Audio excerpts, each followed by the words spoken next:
Okay, for the hem on this, there's a couple different options that we have directions for in our patterns. For this one, we're going to do a fake cover stitch. So most of you do not have access to a cover stitch machine, so this is a way that we can fake it.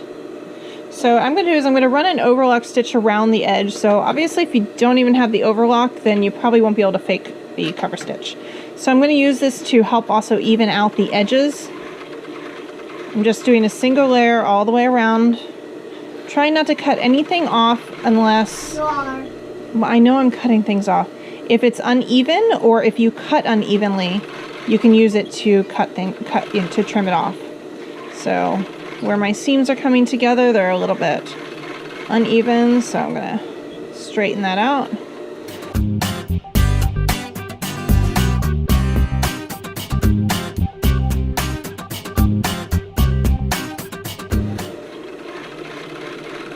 Okay, there we go.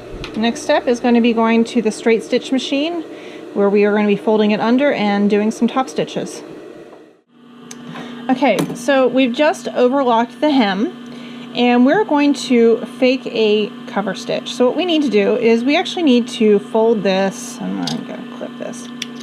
We need to fold this under by about 3/4 of an inch.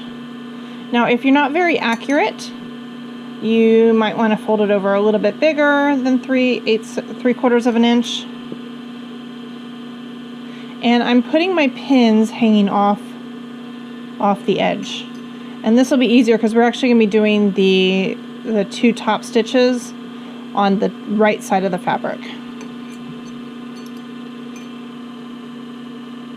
But you want to go ahead and pin this all the way around so it's at least in place. And I'm just doing this by eye. If you have a seam gauge or a tape measure nearby, you might want to just use that.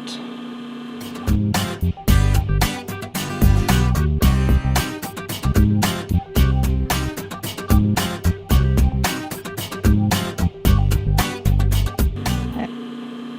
Once you have it completely pinned, then we're going to put it down. Now at this point, it might be a good idea if you have maybe some markings on your machine plate. We want to do one at right about 1/2 inch.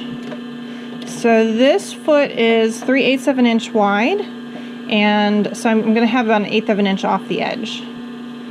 And the reason is because we want it to be stitched right about where that overlock stitch is. I'm going to be doing it straight. Make sure you've got a ballpoint needle in here.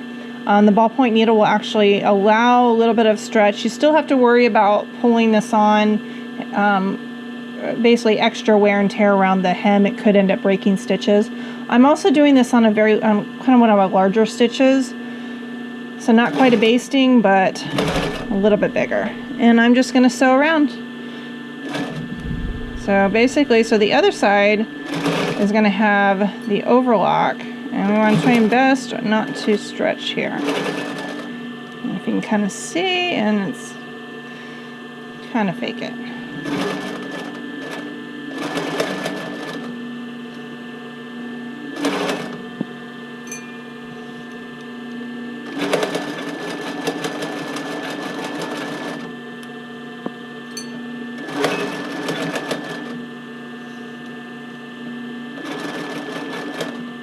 Okay, and so it's pulling a little bit, so what I'm going to do is I'm going to put the needle down a second and kind of move some of that thread.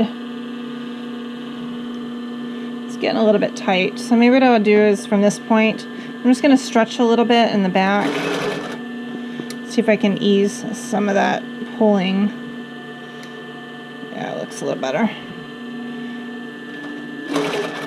So I'm going to give it just a slight tug.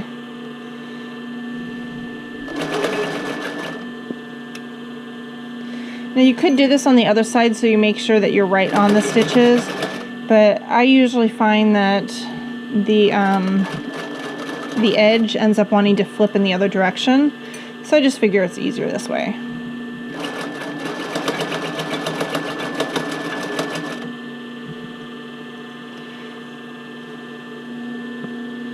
But I worked with a designer who did not have a cover stitch machine, but everything looked like it had a cover stitched hem. And she told me that she faked it, and I really had no idea that that was even possible. But it is, and we're doing it.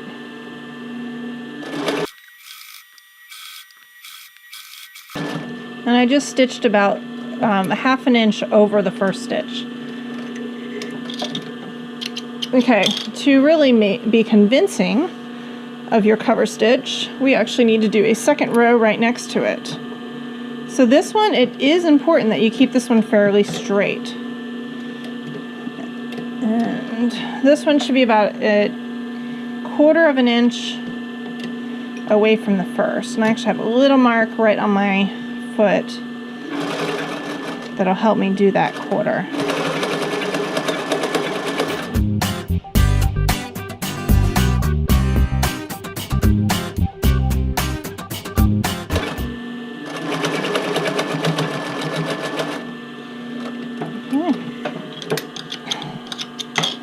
So, had I been a little bit more accurate, this would look a little bit more consistent like a cover stitch. But there you go. We have finished. And for down here, I'm just going to use my nail to kind of stretch it out a little bit right at the seam. And then you can iron it to adjust it. There we go. The Rachel tank is complete.